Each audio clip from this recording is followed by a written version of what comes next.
Throughout in our school life, natapos natin almost 12 years to get to this point. Ngayon, we all had high expectations and presumptions before college kasi we have set our minds na it will determine our career after. However, let's expose kung ano ang mga sabi-sabi ng ilan before college. Well, a lot would say na mahirap talaga. In-exaggerate pa nila na kung may hell week kang nalalaman ng senior high, this time it will be a hell of a year. When it comes to entering one, much preferably damihan daw ang pag-a-applyan. Not to count disappointments, but rather have set of backups and also having scholarships. A few would also say there are many difficult props na magbabagsakan talaga. Many theses about being irregular, and that for most, the biggest threat to your schooling grade is thesis. However, isa lang ito sa mga nasabi ng mga naunang nakag-experience ng college, and there's a bigger picture behind all this. Let's start with the idea from public. People always expect na pag incoming first year college ka, you're ready na to face every challenges na ibabato sa'yo. I remember the day na assessment namin mga student. I'm very excited, at the same time, nervous. But I'm ready na sa mga mangyayari. Not until reality hit me. Akala ko it would be easier since I have the knowledge na aral nun when it comes to the courses na need i-take. But it seems like kahit anong preparation ang gawin mo, may experience mo pa rin yung mga bagay na sinasabi ng mga ibang college student na napagdaanan yung same thing na nangyari sa'yo. So, after such experiences you've had of being a college student, syempre, you've learned from their mistakes and struggles. So, there's a need to set changes in order to completely adapt to the circumstances and sumakses completely dito sa bagong yugto ng pag-aaral. So, setting changes, applicable yun sa lifestyle. It comes with planning and scheduling. At sa usaping financial, maging responsable.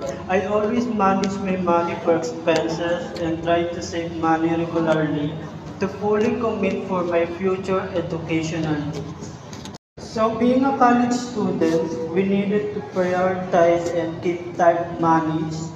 Tulad ng makatulog ka ng maaga for better concentration, good mood, and healthy memory. And care about positive relationship with everyone to improve not just yourself, pati ang connection mo sa iba. As a freshman student, at first, I wanted to be alone. I wanted to be able to do everything on my own. I thought as a college student, I needed to be independent, make my own decisions, and figure out my own path, considering no help or call for backup from others. But eventually, after having a bond and spending quality time with my classmates, I also consider having friends and treat them like a family.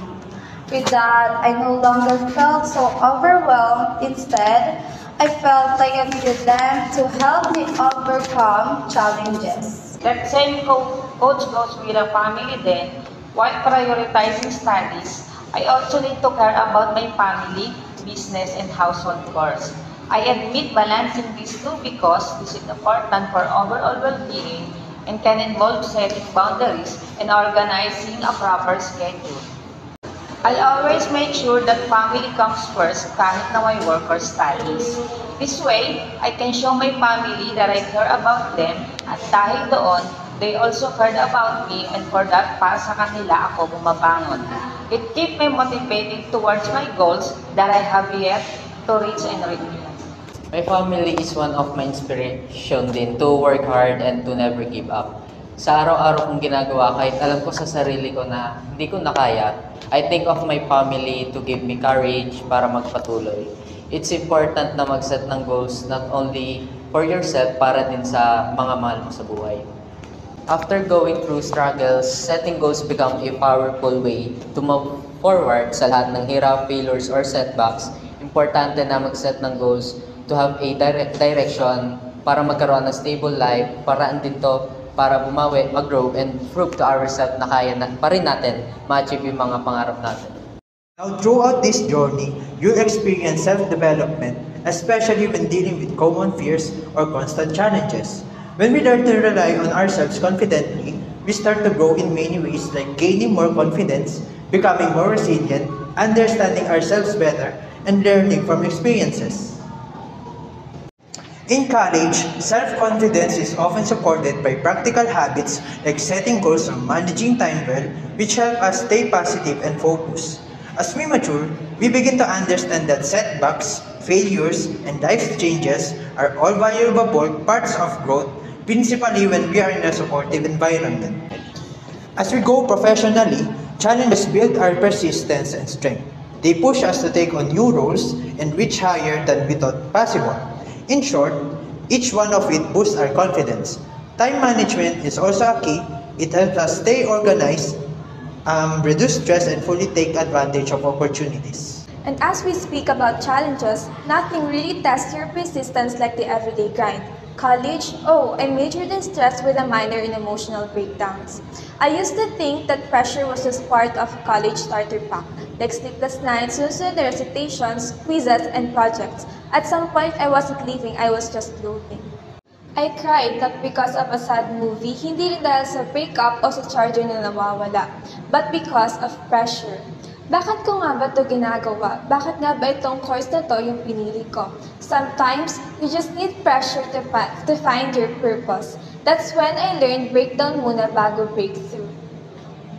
Now, pressure pa rin, but I came to realize that pressure didn't break me, it shaped me. I'm stronger, have clearer goals, and finally walking with purpose. And as Friedrich Nietzsche once said, he who has a why to live can bear almost anyhow. And I found my why for myself, for growth, and for people I hold dear.